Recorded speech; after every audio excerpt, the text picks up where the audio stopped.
So how can we husband the diversity of Chinese medicine in a way that doesn't, at the same time, or by doing so, constrain the vitality that comes from this diversity? I'm Michael Max, and this is Geological. I've been thinking about uncertainty. It's one of those things that we as humans, with our curious gift of self-reflection, constantly live with. Either at the back of our minds when life is smoothly rolling along, or front and center as the nonstop 24-hour newsertainment industry cranks out yet one more thing that will help to drive the sales of the anti-anxiety medication that's the sponsor of their show. On a bad day, uncertainty will leave us paralyzed with indecisive fear. And on a good day, it reminds us that life is curiously fluid, that we can't help but have one foot deep in mystery, and that things just might go our way in an unexpectedly good fashion. The gift of uncertainty is that it gives us an opportunity to explore the sacred ordinary. It makes us a little sharper when we can't sleepwalk our way through the current situation. The benefit of uncertainty is that it opens us up to enlivening questions. It delivers a Zen stick whack of realization that answers have an expiration date, that life is fleeting, that our schedules and routines often do more to insulate us than open us up to deeper connection. Uncertainty can quiet you down, open your ears, sometimes allows the mind to become very, very still when you recognize your maps of the world aren't helpful. Sometimes we get a glimpse of the world beyond our stories of our understanding. It can be deeply unsettling. And what we do with that unsettledness shows us something of the person that we are. But especially in a moment like this one, here in the late winter of 2020, with a looming pandemic that shows us just how profoundly connected we are to one another, when we see that medicine can't be untangled from politics, economics, or belief, it's these tidal change slices of time that remind us of our fragility, that we exist for a glimmering moment, that everything is given and then taken away. Uncertainty reminds us that we are endlessly broken and endlessly renewed. It keeps us awake to the terrible wonder of this world, that we can have so much and yet feel such a lack, that we've inherited a world with a to-do list of problems that will give us meaningful work every day of our lives, should we decide to say yes to it. In a moment, we're going to get into a conversation with Volker Scheid on the power of plurality and how we can have conversations with doctors across the span of time, culture, and language. Volker brings his perspective as an anthropologist, historian, and practitioner of Chinese medicine for nearly 40 years. These conversations come to you through the generous support of our sponsors and members. Blue Poppy, your new one-stop shop, has speedy shipping options on everything that you need for your clinic. It's Women's Health Month at Mayway Herbs. Check out their new website for learning resources on helping women with herbal medicine. Are you a creature of habit? How about making a change that helps your patients and the planet with AccuFast needles? And later in the show, raising your fees doesn't have to be a difficult process. Jane has helpful suggestions on making it easy and effective. And finally, have you considered that having a thriving, profitable practice is one of the most healing things that you can do? Julie Bear Don't Walk has, and she can help you do something about it too. Do be sure to visit the sponsors page on the Geological website to take advantage of all the special offers our terrific sponsors have for listeners of the podcast. Picture this. Your clinic is buzzing with patients, and then you realize that you're down to your last box of needles. No need for panic, because Blue Poppy, your one-stop shop for all your acupuncture needs, they ship orders received before 3 p.m. on the same day. With a quick visit to Blue Poppy's website, you can order premium needles, herbal formulas, and that special Dr. Bob's oil that your patients love. Blue Poppy understands practitioners can't keep patients waiting. That's why they strive to get you what you need when you need it. From high-quality Chinese herbs and formulations to acupuncture supplies and clinical essentials, Blue Poppy has served practitioners for nearly 40 years with products that meet the highest of standards. Discover everything Blue Poppy has to offer by visiting www.bluepoppy.com, and don't forget to subscribe to their mailing list for exclusive offers and more. Hi folks, I'm Yvonne Lau, president of Mayway Herbs. May is Women's Health Month, and as a women-owned and women-run business, we especially love how Chinese medicine can support wellness through every stage of a woman's life. So in this month's newsletter and podcast, we're covering topics like PMS, pregnancy, menopause, and osteoporosis. We'll share expert insights and effective treatment strategies you can put to good use in your clinic. Our Plumflower brand line includes herbal tea pills, tablets, extract granules, and organic herbs, all of which you can find on Mayway.com, and where you can also find articles, videos, and other resources to support your practice. Since 1969, Mayway has been a trusted source for high-quality herbal products. In these challenging times, please know that we remain committed to keeping our products accessible and affordable so you can take care of yourself and your patients. As always, thank you for supporting Real Chinese Medicine. Daily habits and routines feel comforting, familiar, easy, automatic. That's the power of repetition. You've worked out the kinks and can do it with your eyes closed. But what if you shook things up? What if you ditched the old routine and tried something new?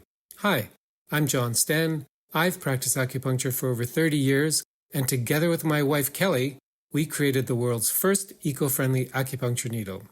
The AcuFast earth-friendly needle system cuts your packaging waste by 60 to 90%, depending upon your needle type, speeds up your needling, gives you more control, and best of all, while you're healing patients, we plant a tree for every 2 boxes your clinic uses. Thousands of acupuncturists have already made the switch.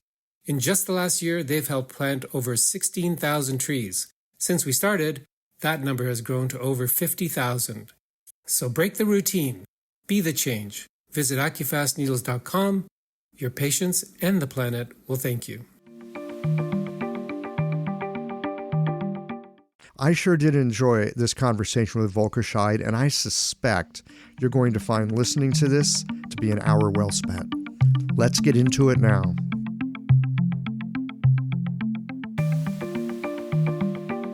Volker Scheid, welcome to Qiological. Thanks for having me. It's nice to see you. I mean, I realize that people that are listening to this don't get the visuals. We get a little visual when we record it because of the software. The last time we saw each other was back in, I think, 2007 or 8 in Manghe. You had just published a book on the Manghe clan of doctors. Long time ago, huh? But good memories. You know, it seems like a long time, but, you know, one of the interesting things I find about the work that you do, I mean, there's a very clinical side that you have that you bring out and you share with us. I've been to some classes of yours.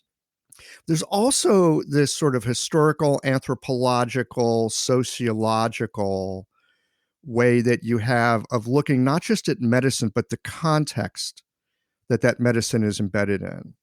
And the Currents of Tradition, which is a book you did on the Manghe clan, it really, I mean, it very much goes into that. And it reminds me so much of often the issues that we face here in the modern world with questions of like, well, who has the authentic medicine and who's connected to who and what is lineage if you have one and how do you know you're actually a part of it? And who's got the, I'm using air quotes here, the real medicine and who's like making stuff up. But of course, we're also making stuff up based on things that we've learned. I mean, that's how we contribute to a lineage. And so one of the things that I'm particularly curious about is how our social environment, how our cultural environment so deeply influences how we think about and practice medicine. Because, you know, we often hear this thing about, oh, Chinese medicine, it's been around 2,000 years. They must know what they're talking about. But I know for myself as a person in the modern age, I think it's impossible for me to understand someone as recent as the Ming-Qing dynasty. How could I really possibly understand what their life was? Even you don't have to go back to the Qing dynasty. You know, you can go back. I mean, as we are both getting older, maybe it happens to you. When I teach now sometimes, and the audience is a bit younger, I have certain reference points in my head, like for instance, C.G. Jung. Younger people don't. He was an important person for our generation. Everybody knew him. Yes, you Of course. can't assume anymore that young people know who C.G. Jung was. Yes, okay. So it only takes one generation for things to change. Yeah, okay. Or I don't know whether that is the same for you, but even the problems that people come to me with now, they're not the same that they used to be like 40 years ago when I first started. I mean, of course, some of them are the same, yeah, but patients are different. The way they relate to me are different. How you have to relate to them is different. So I think you don't have to go back to the Ming and Qing. it changes much more quickly. So it changes within our lifetime, is what I'm Yes, hearing you say. yes. As for understanding the Ming and Qing, I think we can. I would say it depends what you mean by understanding. I think it's on a certain level impossible, because if you look at the education, a kind of like a scholarly Ming Qing dynasty doctor would have had, starting reading kind of all kind of literatures from when they were 7-8 years old, memorizing all kind of stuff, having an incredible good memory to put everything into their head, growing up in a culture of referencing, almost by then 2,000 years of kind of literature across lots of different domains, and then doing that in a kind of like a scholarly way, partly to show off and partly that's how they talked. For us to even get our head around that and know what they're really referencing there, I would say we get the idea, but the depth to how they stack up these ideas and how they reference these to other things around in their cultural world, I don't think that's possible for us anymore. I remember living in Beijing and coming across some different doctors, and there was one guy who, I mean, it was almost like a party trick. He could recite the Shanghan. He could pull any line out of the Shanghan Lun and bang, he could just rattle it off. And he was very proud of this, and he had some status for doing this. But they wouldn't do that just with the Shanghan. They would do that with the Neijing and all the medical books, but they would do that with all Confucian classics and Taoist stuff and literature and poems and military art and warfare. And, they just give like a 4-character quote and everybody will know where that comes from, but they turn the 4-character quote on its head. So nowadays with Google, I can, with a lot of effort, spending a day on a paragraph, you can maybe reconstruct some of those references, yeah, but to have it at your fingertips, well. So different from today's world, right? Because today's world is based on search, right? Yeah. If you don't know it, oh, well, it doesn't matter that I don't know it. I can search for it. And the problem that I see with this, we can search for something, we can get it, but we have no context. And we haven't gone through that process like where you do if you've memorized something or if you've deeply learned it, where it's like it's embedded in your neurology, it's embedded in your experience, it's encoded in your brain. Yeah, it's just a different way to relate to the to the written things, to the unwritten things, but I think we still can have a conversation with these people, yeah. Even if we don't totally understand them. It's the same way I can have a conversation with a teenager, even a teenager's language I don't necessarily understand anymore totally. Yeah? I have a teenager living in my house, so I Yeah. understand this. It's But one can communicate, yeah. That's the important thing. we can communicate, and what's fascinating to me is there's some language that I hear this particular teenager using that's exactly the same language I used at that age. Right. And then there's other thoughts and other language and other things, and it's like, Yeah. wow, this is like a foreign country. Yeah. So maybe that's how it is with us in our medicine too. There's things that we can get because it's similar, and there's other things that are very hard to understand. Yeah. So I think going back to your very first question, so I think the idea that we can in any way, this idea of authenticity in the sense of, recapturing totally what somebody did, at another place, another time, I think that's That's just an illusion. Yeah. Okay. Mm. We can have a conversation with these people, and this conversation can be more or less productive.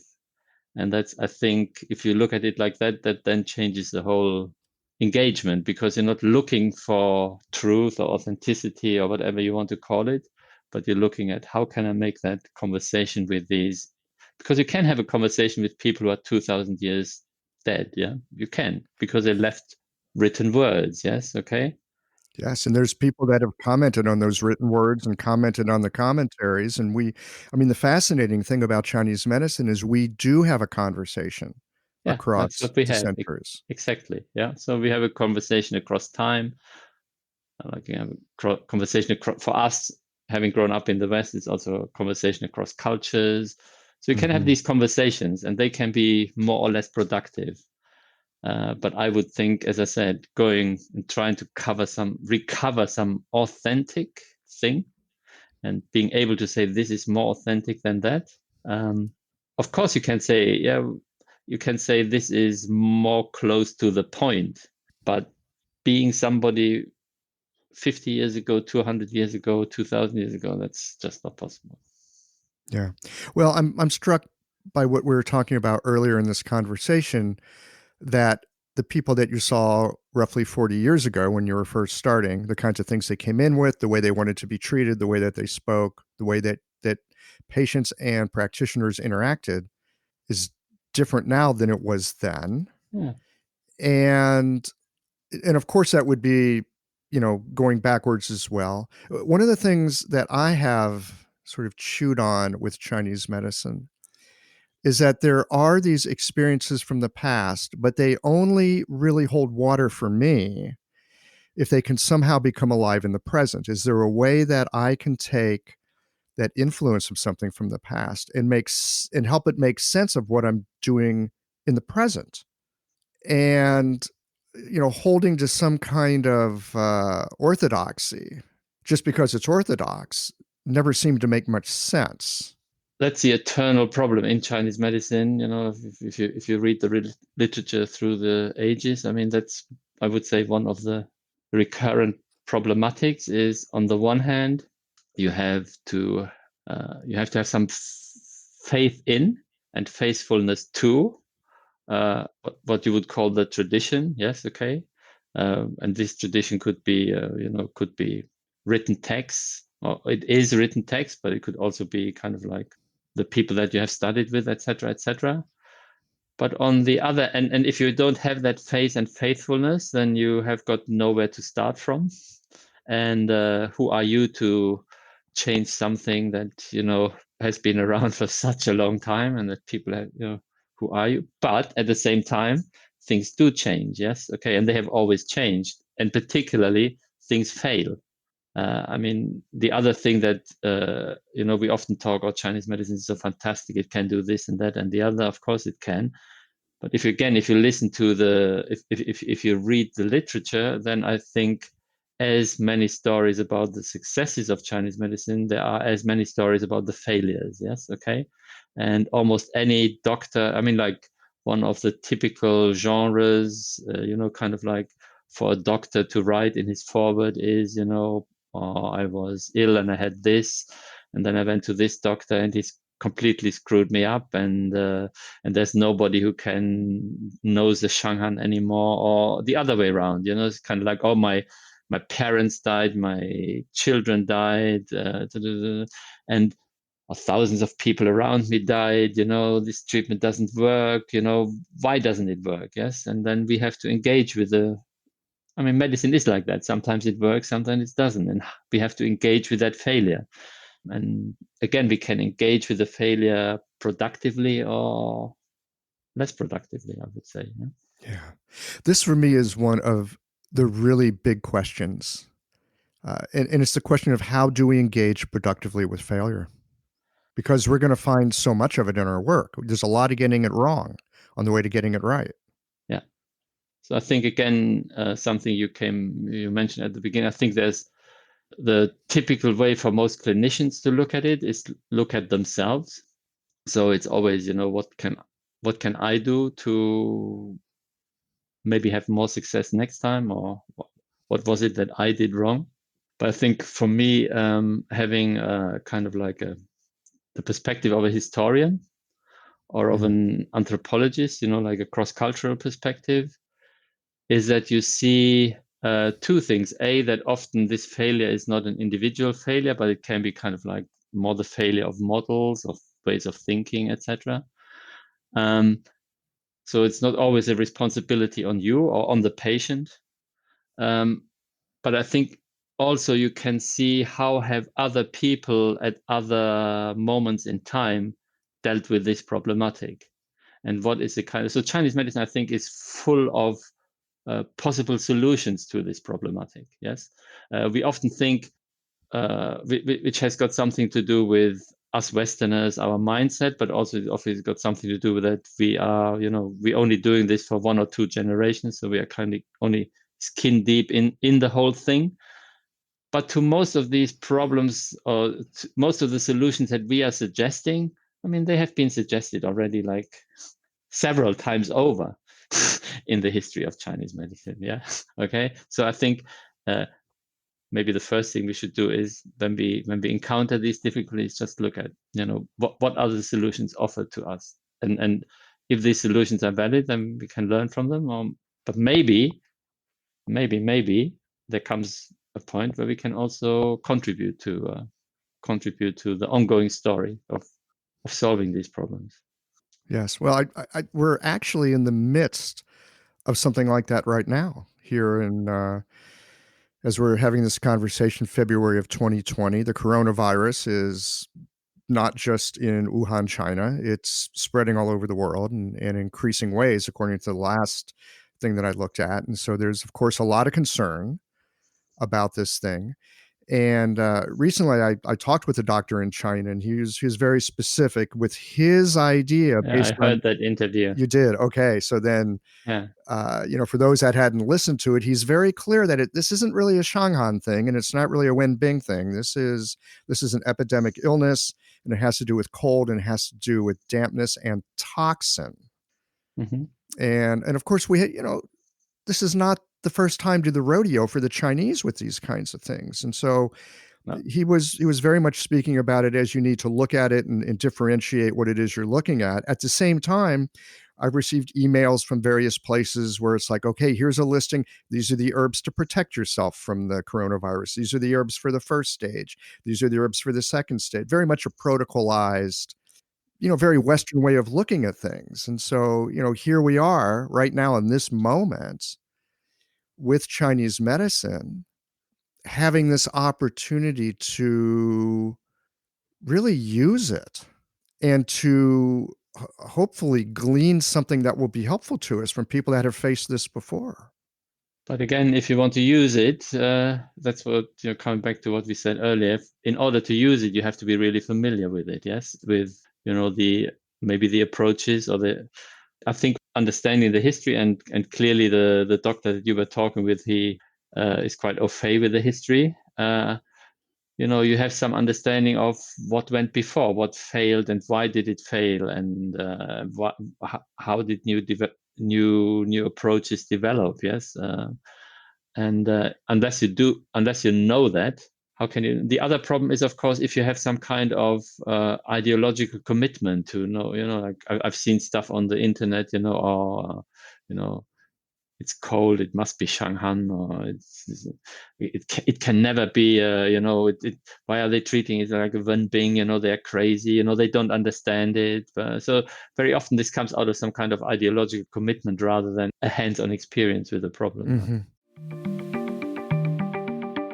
This episode is brought to you by Jane, the clinic management software that honestly just makes running a practice easier. Let's dive into something that's never easy, but sometimes necessary: raising your fees. It can feel awkward, right? But here's a tip that can really help. Consider offering flexibility to your patients as you introduce the change. When patients face new fees, it's natural for them to feel uncertain or concerned. That's where flexibility can really make a difference.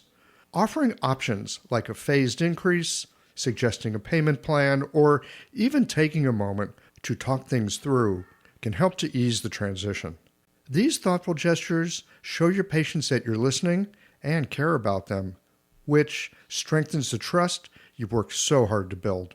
If you're looking for more ideas on how to navigate these kinds of changes, head to frontdesk.jane.app and check out the article, How to Tell Clients You're Raising Your Fees. One last thing, if you're ready to give Jane a try, you can use the code CHIOLOGICAL for a 1-month grace period on your new Jane account. Well, this gets into, again, I'm going to reference your work because it has opened up in my mind the idea that our medicine is not just what we do in clinic treating patients. There's also this deep social context that we're all embedded in, and that social context really calls the tune on a lot of the dances. So if we are a XYZ type practitioner, it's like, well, I just do XYZ, and you're very married to that for your self-identity and for your marketing and for your social group and how you understand the world. I'm not saying these things are wrong. I'm saying we're human beings, and this is part of how we operate. We have this deep social interaction with each other that really cannot be, at least in my mind, it can't be teased apart from the actual work that we do. The actual work happens in this social context. I'd love to hear some of your thoughts about how we can deal with that influence, both in ways that might help us and recognize where it might be holding us back. If you train as a historian or a social scientist or a humanities scholar, I mean, that's particularly if you train like this in Anglo-Saxon context, in English-speaking world. I mean, you really learn to understand how what people do is shaped by the social, historical, economic context in which they operate. Yes, and that very often, I mean, the role they play as individuals is much smaller as we would attribute to them as kind of like great social heroes or whatever. Yeah, okay. However, if you look at the history as a clinician, where you're not trained in that, I mean, there's always a tendency to read that history very, very differently. Yes, I mean, usually there's a history of great heroes. Yes, okay. Zhang Zhongjing, the 4 great doctors of the Jin Yuan dynasty, the fantastic heroes of the Ming, and then blah, blah, blah, the Beijing Si Da Ming Yi, etc. Yes, it goes on and on and on and on. And well, we also tell ourselves a history, but the history that practitioners tell each other, as you say, they has got much more to do with creating an identity for themselves, marketing themselves, hagiography, like celebrating ourselves, yes, okay, and making the medicine fit into what we do. Like I give you 2 typical examples. Have you read the work of Miranda Brown? I have not. No, okay. So she's written a wonderful book it's called The Art of Medicine in Early China. And in this book, she shows, how the lineage of early medical heroes in the history of Chinese medicine gets constructed. And the second to last chapter is on Zhang Zhongjing. Yes, okay. And she shows, how in a very readable way. So it's very I would recommend that book to everybody. So how the idea of who Zhang Zhongjing is, changes fundamentally in the Song dynasty. So before the Song, he's this kind of magician. Yes, so kind of like he can do tricks, and he's a magician. He can do all kind of stuff, like many other doctors around him. And then in the Song dynasty, because the scholars become doctors, and the world of scholarship, traditional scholarship and Confucian scholarship and medicine, they become much closer aligned with each other. So Zhang Zhongjing gets refashioned as a kind of like a good Confucian scholar, yes, who takes care of his clan and who's a bit more an intellectual kind of guy, etc., etc. Yeah, okay. So that's a typical example. Another example that I can give to you, which I stumbled across by chance, like many things in my life. We all say Chinese medicine is holistic. Yes. Okay. That's part of our marketing, right? Yeah, well, I think we deeply believe it's not just part of our marketing. I think it's also part of our identity. Yes. Okay. This makes us different from biomedicine, blah, blah, blah, blah, blah. Yes.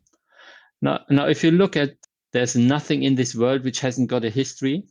So there's a history to this idea of holism, what holism is and why people want to be holistic and who wants to be holistic, etc., etc. And I've written on this, so I don't have to tell the whole story here, but it really, you can trace it that it comes to, at least in the modern understanding of holism, it has got very much to do with problems that Germany went through in the 18th century and tried to find solutions to. And then the Germans went to America and ended up in the West Coast in California and, set up Esalen and the hippies and influenced Chinese medicine there. And another stream of German thinking, Marx, Lenin went to China, Engels, and influenced for very particular political reasons, these people who constructed Chinese medicine in what we nowadays call TCM in the 1950s and 60s. For them, it became really, really useful to market Chinese medicine as holistic. Two very different ideas of holism, one a bit more religious, esoteric, the other one really political. But that's how Chinese medicine became holistic, not because it's in the Yellow Emperor. Yes, in the Yellow Emperor, there are ideas that we can interpret to be holistic. Yes, okay. We can read them as holistic if we want to. If we want to, yes, we can take and interpret it in whatever suits us. Yes. But the Yellow Emperor never said Chinese medicine is holistic. Yes, neither did Zhang Zhongjing or anybody else. But people in the 1950s and 60s, whether in China or the United States or in Germany, they say Chinese medicine is holistic, and that's one of the most fundamental aspects of what Chinese medicine is. And that's how, in turn, then we, not because of what's in the medicine, but it's a kind of like a wider social field and the needs of people in this in a certain cultural political context. Yeah, okay. And then we managed to align Chinese medicine to that. Yes, okay. So that's in a way a different approach that you would take to this as a historian rather than as a practitioner. Does that make sense? Yeah, because for a practitioner it might feel very, very uncomfortable to have your identity questioned in this way, to say, oh, I believe Chinese medicine is holistic, and I say, well, actually maybe it's not so holistic as you think it is, because in many ways it's not holistic. Yeah, okay. So for instance, if you think Chinese medicine has got a lot to do with like you were saying before in dealing with toxins, yes, you just get rid of the toxin. Yeah, okay. You couldn't care necessarily about first you deal with the toxin. You may do that in a holistic concept, but sometimes you just don't care. You just purge them and then see what happens, what the next kind of presentation is. The thing about our self-identity is something I think about a lot. That, and especially with your example here of holism, because we want to be holistic, or we think holism is important, we're going to take, because this is sort of the flavor of our times, we're going to take this other stuff and we're going to read ourselves into it. I think there's an aspect of us reading ourselves into the literature, and then there's the other side, which is letting the literature sort of flow into us. But I know for myself, it's hard to hold both of those perspectives at the same time. It's hard for me to see through my own filters that I look through. Yes, it is, but I think it's also a matter of training. Yeah. Okay. So if you trained as a historian, then you start to see history as a process in which, it just becomes part of the way you see the world. Yes. You see people are not the agents. People are maybe much less agents than we would like to be. Mm-hmm. But as a practitioner, you have to be an agent. Yes, you have to make a clinical decision. Do I do this? Do I do that? Yes, it's very, very important. Yeah. Okay. Yeah. So I feel very comfortable with both of that. Yes, but I think it's because I have had this journey in my life where that has become part of who I am. Yes, but I know from my engagement with practitioners when you present them with a different kind of view, then they very often feel challenged because they feel what you're actually challenging is their identity. Yes. I think this is endemic to being a human being. When our identity gets challenged, it's very easy to become defensive around that, especially if we're very attached to certain things or it's a deep part of our own construct of who we are. And yet, sometimes having that broken up a bit will let us be more helpful to other people. 100%. Yes. I mean, of course, we have to, like I said before, we have to hold on to something. And if we don't have faith and faithfulness, how there's no platform. But at the same time, there's a difference between having faith and become a fundamentalist. Yes. Does that make sense? Yes. You can open up your faith to new experiences and change it a bit. And some people can change it more and some people less, but that's not I think there's no right or wrong way, but I think there are better and worse ways. And I think it's really important to make this distinction between better and worse, because if you don't make that distinction, then you can't just say everything is equally valid. I read the Neijing like this, and you read the Neijing like that, and he reads the Neijing like that, and that's just okay. There's three people, different views. I think that character means that no, there are ways of how we can make better readings and worse readings. Yes, like you can have a better treatment and a worse treatment. You never know whether it was the best treatment around, or there could have been other things that might have been even better. But very clearly, there are ways and methodologies for whether it's practicing acupuncture or dealing with Chinese medicine as a living tradition that I think are better and worse. Yes, I've heard it said that there's more than one way to do it right, but there are certainly plenty of ways you can do it wrong. It's really important to be able to know which one you're working with. I'd like to turn to this idea of meta practice. I know you're going to be here in the United States here in a few weeks at the Shenlong Society's conference. You're going to be speaking about this. There's some papers that you have generously shared with me. There's some upcoming articles that you'll have coming out. I'd like to get into this idea of meta practice, this way of that you describe as being able to look at various aspects of the tradition and various aspects of our learning in ways that allow us to bring things together and be inclusive. So this comes really out of my own engagement with Chinese medicine or Asian medicine over the last 40 years. So like you yourself, and probably everybody, by now I think it's pretty obvious that Chinese medicine is very diverse. Yeah. When I first studied, that wasn't accepted, this diversity. Like it was very clear there were a right way and everything else had to be wrong. Yeah. Okay. But now I think we have come to the point where we know, there's a Tung style and a Tang style and Korean acupuncture and Japanese acupuncture, and they all have a certain kind of validity. And we know there is a broad spectrum of Chinese medicine. Yes. Okay. Same for herbal medicine. But the question then is, how do I choose and how do I relate myself to this diversity? Mm-hmm. Yeah. Okay. So you can, again, I mean, people will have different needs and their minds and work in different ways. Yes. Okay. So you maybe, like I started with, the Worsley 5-element style a long, long time ago. And how I got there was really chance. It wasn't based on any kind of informed decision. And nowadays people, I suppose in America, when they have to go through some school to get some license, and the schools have a kind of like more or less core curriculum that they have to teach. So everybody who learns Chinese medicine learns a certain kind of thing. But how did this core curriculum get put together? That is not because, God-given. That was put together by certain people for certain reason. We don't know whether that's the best way to do that or not. So for me, the question that I ask myself, how can we, and I try to put it in a kind of like one sentence. Mm-hmm. Yeah. Okay.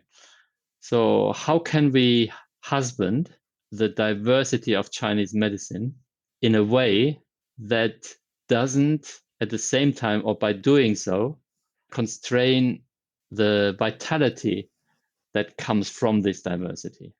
So for instance, if we say, okay, one of the ways we resolve this conundrum of diversity by saying, okay, there are authentic ways of doing Chinese medicine, and then there are non-authentic ways of doing Chinese medicine. Yes, okay. That constraint, because what are the criteria that you use to do it authentically and non-authentically? Yes, okay. Usually they have nothing to do with some, as I said before, with something being authentic and non-authentic. They have to do with made up stories about where something comes from. Yes, most lineage stories are made up. Yeah, okay, not just in medicine, but I mean, any anthropologist will know that. Yes, okay, lineage stories are made up. Well, I mean, they're kind of myths in a way, aren't they? They have to be bigger than life to have some sustainability. Or you could have other ways, like say TCM, what we call TCM. That's a product of, the state getting involved in this diversity and trying to sort it out in a, let's call it, bureaucratic way. Yeah. Okay. And there are various ways where there's, if you look at it through history and time, there are various ways of how we could sort out that diversity and plurality. Now, the danger, of course, is each time you try to do that, like for instance, if you create a synthesis, then you're ruling out certain things. How do you know that what you've ruled out was okay to rule out? And how do you know that it wasn't okay to rule out? And how do you know, like, okay, I'm Dr. X, I make my synthesis of everything, but 20 years later, Dr. Y comes and he makes his synthesis of everything. Does it make sense? Yeah. So how do we differentiate between that synthesis and that synthesis? So what I mean by meta practice is to actually constructively think about this process of accepting the diversity and knowing that we have to somehow manage it, because you can't use 5 different treatment protocols in the same clinical session. You have to use one. Yeah. Okay. You have to make a decision. Yeah. Okay. Or like what I was saying before, if there's this coronavirus, do we treat it like this or do we treat it like that? It's a decision we have to make. However, if we constrain this kind of process, if we constrain that diversity too much, then we will lose the flexibility that really comes from it. I'm very convinced that one of the reasons that Chinese medicine is still around after 2000 years is because it's so diverse. Yes. Okay. So therefore it has been able to do one thing for one person. Zhang Zhongjing could be the magician for the Tang Dynasty guys, and he could be the scholar for the Song Dynasty guys. That's yeah. And he was, for early modern Chinese, he was more like a empirical scientist. Yeah. Okay. So he can be different things to different people, and that's what makes his work relevant over different periods. But I want to give you a very concrete example that I thought about. Yes. Because I listened to quite a few of your podcasts, and one of the things that always comes up are the Liu Jing in some way. Six confirmation. That's seems to be like something that you're really interested well, in. it is something I'm really interested in. It's something that I remember at the beginning of learning Chinese medicine, I was like, what the hell is this stuff? And then as time goes on, I thought I understood more about it. And as I get further into it, in some ways it seems very simple, and yet it seems very deep at the same time. It's just one of these aspects of our medicine that constantly is bringing up new questions for me. Yeah. So I've looked in, I feel the very same as you. Yeah. Okay. I think everybody does, maybe, hopefully, if they have an open mind. But I think currently, and this is not like historically, but currently, there are at least 30 different ways of interpreting this concept in circulation in China. So I'm not interested in which one is true and which one is false. But I think amongst the 30, some are certainly better and some are certainly worse than others. Yes. Okay. So to give you my opinion. Yeah. Okay. So for instance, one of the things, I don't know if you observe that in your own clinical practice. So you might have problems in a channel, like say the gallbladder channel. And if you have a problem in a gallbladder channel, that doesn't have to be a Shaoyang pattern. The problem might actually get better with treating it as a Taiyang problem, or it might be getting better as a Shaoyin problem, or whatever. Yes, okay, but it doesn't have to be a Shaoyang thing. So therefore, in clinical practice, the relationship between the channel and whatever this Liu Jing means, it's kind of tenuous. It's not rigid. Does that make sense? Yes, it can sometimes be there and sometimes it's not there. Having a thriving, profitable practice is one of the most healing things you can do as a healthcare practitioner. Because a robust business is the ultimate expression of vital qi. And that's the heart of our medicine. I'm Julie Bairdontlock, and I help practitioners grow nourishing, profitable, authentic businesses that embody the generative cycle of Chinese medicine. This isn't about all yang all the time. It's about expanding your own internal capacity, growing collaborative relationships with your patients for ethical patient retention, and marketing as an extension of this medicine, not a necessary evil. You already know that everything is connected in your patients' lives and bodies. The same is true for your business. When we align your systems, your schedule, your pricing, and your offerings with you, we create flow, which means more spaciousness, more impact, and more joy. When you are in the flow, fully resourced in terms of chi, time, and money, your business becomes a source of healing, not just for your patients, but for you. Let's grow something rooted, radiant, and real. Visit lifeflowconsulting.com to learn more. And for me, sometimes it's there, but it's not connected in the way that I think it is. And so it's asking me to see what other relationship might be operating here. So therefore, this idea that the Liu Jing are the channels, comes up at a very particular time in the history of Chinese medicine. Yes, it comes up in the Sung Dynasty.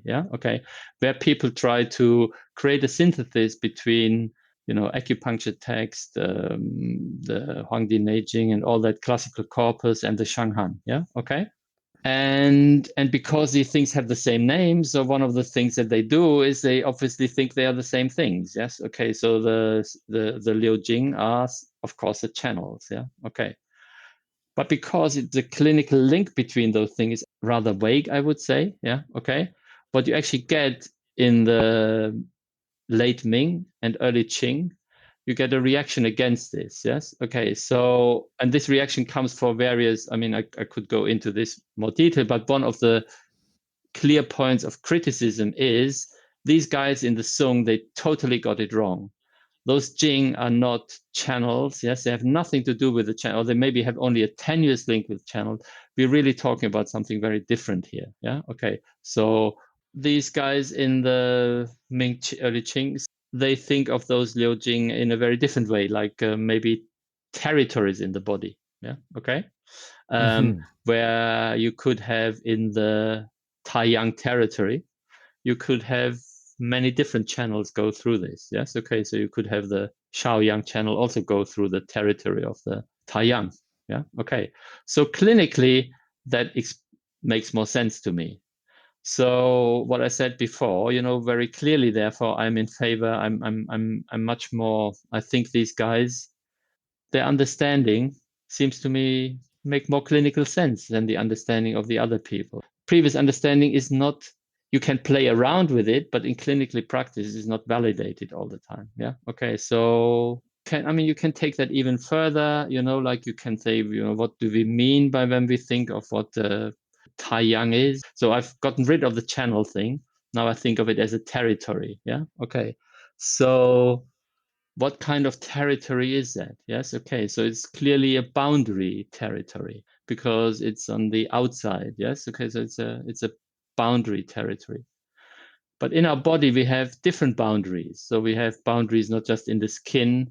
We have boundaries also, say, in the nasal, in the mucous membranes, in the nose, or in the digestive system. So when you start reading, what some of those Wenbing people, and interestingly, all these people are from the same town or from very closely related towns. So when you actually look at what these Wenbing people do, they say Shanghan and Wenbing is not different in terms of understanding the body or understanding disease. The only difference is that we are dealing with different type of pathogens. Some pathogens go via the skin, other pathogens go via the nose and the mouth. But actually, our understanding of the disease process and what we have to do is the same. But if the pathogen changes, maybe you have to use a slightly different treatment strategy. Exactly the same this doctor from Chengdu was saying. He was saying for a damp pathogen, in order to expel it, you still expel it to the outside if it's very superficial, but you need to use it slightly different, less heating, more aromatic acrid herbs. Yes. If it's a cold pathogen, you also push it to the outside, but you can use like more heating acrid herbs. But the intention of the treatment is still the same. So if you stick with this idea, I hope you can follow me, then you can actually see that, what these Wenbing people are doing is kind of like they're providing us with a clearer understanding of what this Taiyang thing might be. Can you follow me? So I think if I think of it through like that, then I can start to put different readings of both the body and the classical literature into conversation with each other. But I can also say, okay, here there's a very productive conversation going on, and it seems to be progressive. And that is what I mean by meta practice. Does that make sense? Yes. I mean, a kind of awareness of that diversity, but as a diversity that, can be husbanded. We don't have to have 30 understandings of Jing, because some of those understandings of Jing are really not so good.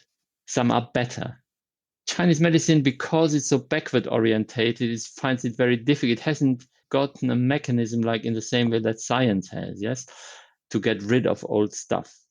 Once you're famous in Chinese medicine, you're famous for all times. Yes, that's it's a privilege. Yes. I remember Dr. Wang Yi talking about various methods that you'll find them in books, you'll find them in museums. They're part of the corpus of Chinese medicine.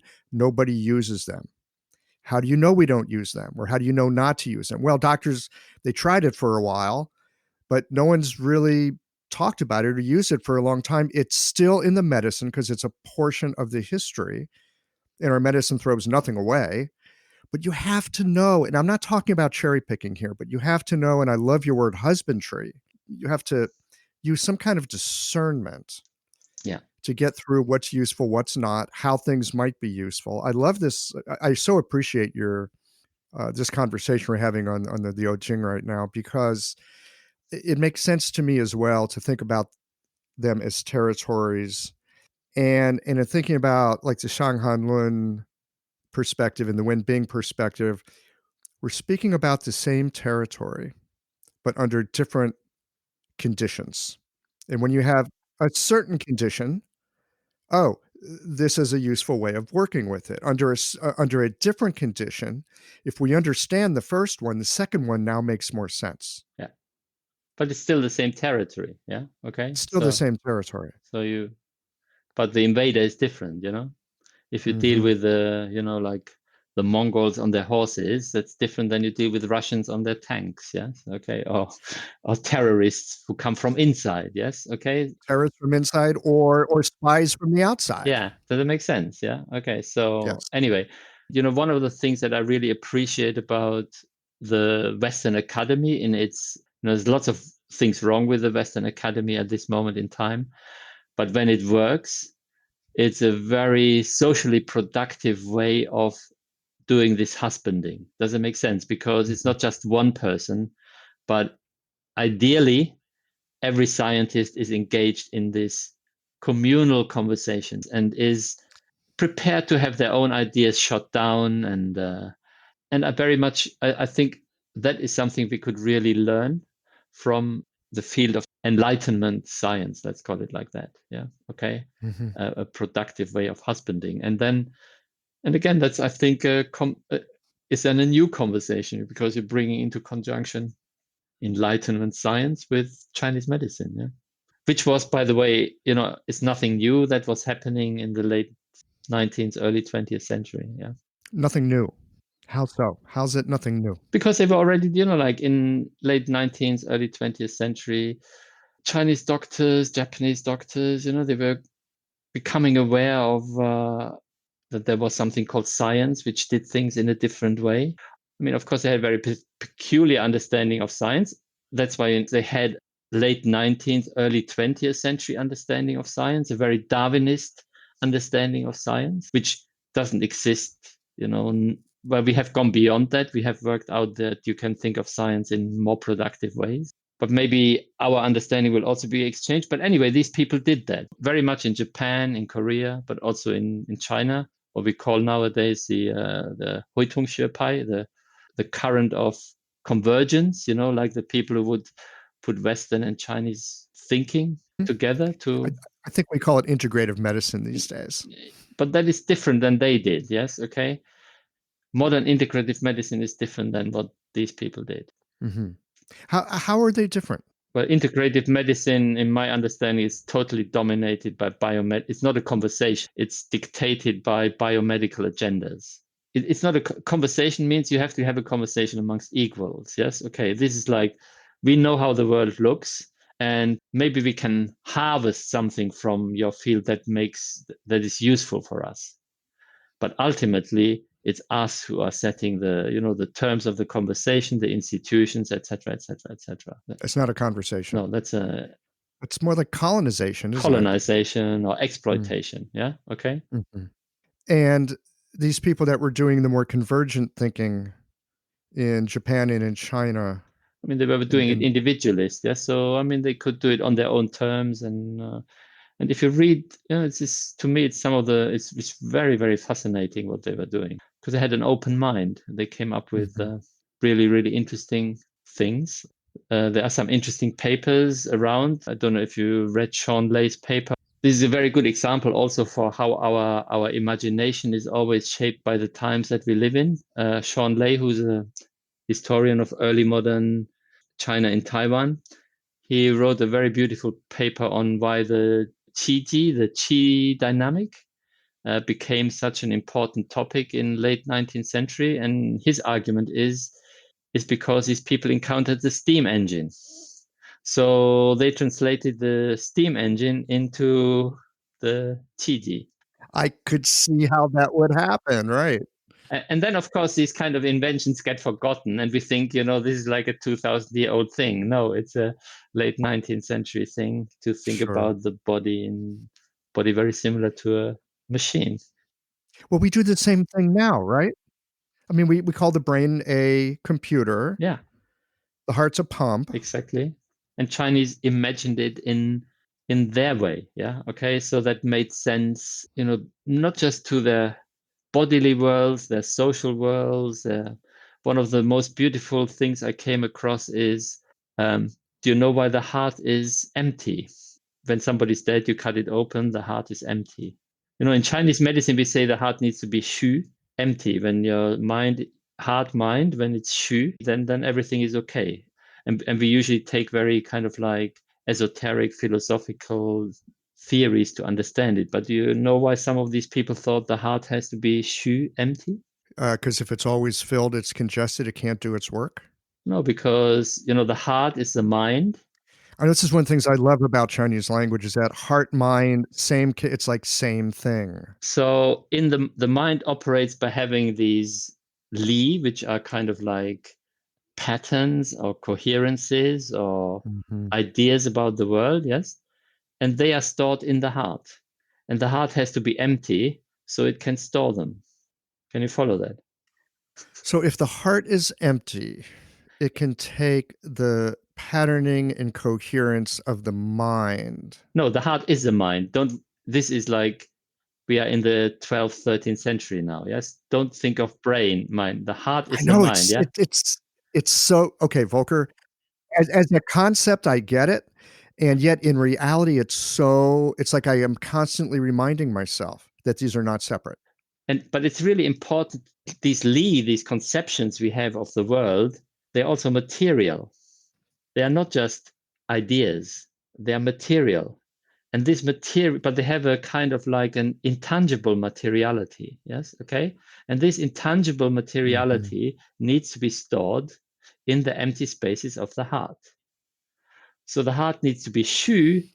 The reason the heart needs to be shu, of course, it's also a mental state of tranquility. And yeah, does that make sense? Yes. And when the mind is tranquil, then actually we can store the right conceptions. But it's actually at the same time a material kind of event. Yeah. Make sense? I'm following, but don't ask me to articulate it back. Sometimes you hear something and you go, I can't quite repeat it back, but I can catch the flavor of Yeah. where this is going. To me, Li is another one of these fascinating and curious ideas that there's this patterning that runs through things. And it very much influences the material realm of itself. It's kind of material, but it's also kind of not. I mean, that you need to talk with people who are more au fait with the history of Chinese thought than I am. But of course, these are not, there's not just one idea about the relationship between Li and the world, and particularly between Li and Qi. Yeah. Okay. So this has got like its own very complicated history and very long history. There's not just one. This problem of diversity and how we can husband that, I think that's a problem of Chinese thinking, but I think it's a problem for the world as such. So to me, I think, or maybe I would like to make two important points. So I think this project of meta practice that I have in mind has two further dimensions. Yes. Okay. So one is a very clinical dimension. How can we use this diversity to become better clinicians? Yeah. Okay. Both individually, but also as a community of practitioners through a certain kind of dialogical engagement with each other and with the tradition. Yeah. Okay. The other thing is, of course, this has got something to do with how do we perceive the world? Yes. Why do we have this diversity? I would argue, like many people that I encounter in the realm of Chinese medicine, but not just in the realm of Chinese medicine, everywhere, they think beyond the world there is kind of, very Platonic way. There is some kind of truth or substance or some underlying reality. And if we can get to that underlying reality, then we've done it. Yes. Okay. So I would argue maybe it is there, but I think human beings can never grasp it. So for human beings, there are always multiple worlds. Inconceivable for us not to have multiple worlds. Yeah. Okay. And I think if you have this kind of conception of how the world is, then the discourse of what we want to do really changes away from truth or false, or authentic, non-authentic, to better or worse in a given context. So I think that's really important for me. And then I think there's a third dimension, which is a political dimension. We touched on this a few times already, that medicine always takes place in a particular context. And you mentioned this kind of, people say, oh, I'm this pi, or I'm that pi, or I belong to this lineage or that lineage, or this is authentic and that is not authentic.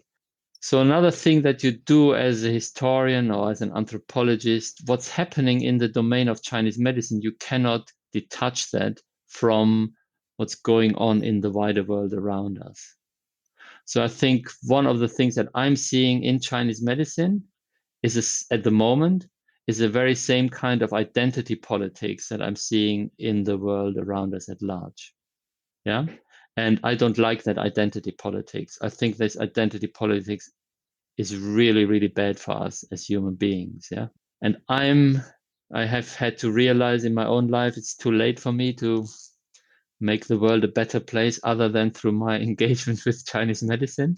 So it's a very small world, but I think if we can try to get away from identity politics in the domain of Chinese medicine, maybe some little things can make a contribution to, if it works one way around, that the identity politics in the wider world is affecting what we are doing, then maybe it can also work the other way around. If we stop identity politics in the world of Chinese medicine, maybe that can ripple somewhere else. Yeah, maybe it does, maybe it doesn't. Yeah, maybe it's just like my deluded fantasy, but it's one dimension of what meta practice is for me. Well, we often talk about this or I often hear people talk about this with Chinese medicine, that there's a microcosm and a macrocosm. There's heaven and there's earth. And these two things in many ways reflect each other. And it's us as Zhen, in the middle, that create that conduit, that create that connection. And so it sounds like a worthwhile experiment to see if we can clean up our own house in a way and see if that ripples out into the world. It's a great hypothesis, and like any natural scientist, I suspect you're as happy to get a yes or a no to your inquiry. It's the inquiry that's the important thing. You have to be a bit of an idealist and an utopian, I think. Or at least that's what I am. I suspect we all want to see the world be a better place for us having passed through it. That's just my guess. Volker, I could go on for another hour or two, but I know that you've got somewhere to go, and this seems like a reasonable place to wind it down for the moment. Maybe you'll come back and join me another day, and we can go take a deeper dive into Li, or maybe bring a colleague or two along on that exploration. That would be fun. Anything else that you'd like to share with our listeners before we wind it down for today? No, thanks for having the chat with me. It was very enjoyable. Thanks for giving me a bit of space to do this. Very enjoyable. I hope the people who listen to it find it rewarding of the hour they put into listening. And thank you very much. Great. Thank you so much, Volker. Okay. Take care. We're just seeing you at Shandong here in a couple of weeks. Okay. Looking forward to that.